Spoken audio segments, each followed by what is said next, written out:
Ja kāds vēl nezina, kāpēc ziedot, tad mēs to atgādināsim, vai ne? Paši sev un citiem. Paši sev un citiem. Cilvēkiem ir jārunā par labdarību. Kāpēc tas ir svarīgi un nozīmīgi? Un kāpēc cilvēkiem būtu jānodarbojas ar labdarību? Es vienmēr vēlos palīdzēt. Man ir palīdzējuši daudz cilvēki karjerā un dzīvē, un es domāju, ka tas ir tā kā jau pienākums arī citiem palīdzēt. Dodot gūtais, neatņemams. Paliek neatņemams. Nē, domzīme, neatņemams. Ziedot, jo visi kopā mēs varam darīt brīnumu. Tu tici brīnumiem? Es ticu brīnumiem, vēl joprojām ticu. Brīnumi ir notikuši vairāki, ko es uzskatu savā dzīvē, un es vēl joprojām tā klusībā ticu. Mēs visi kopā, katrs ieliekot mazumiņu, varam uzburt to lielo.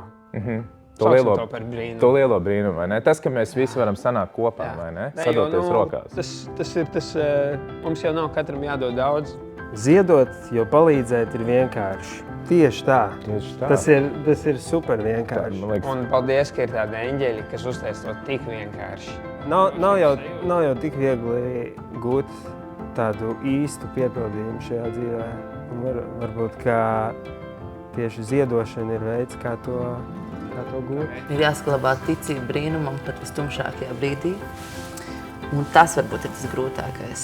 Es esmu piedzīvojis sajūtu, ka man liekas, ka no šī mēs ārā neizkāpsim, un tad ir tas mirklis, kad saproti, tas bija kāds augstāks spēks, un tas nebija tikai mūsu rokās. Bet pašam ir arī jāstrādā, jā. Ka tad, kad es kādam citam palīdzu, man uzreiz pašai savas bēdas aizmirstās tajā brīdī. Es varbūt pat ļoti nomākta, un kaut kas notiek, un negadījumi, un es fokusējos uz to, kas nesanāk, un tad man ir iespēja kādam palīdzēt, un pēkšņi visi tie svara kausi tā kā izlīdzinās.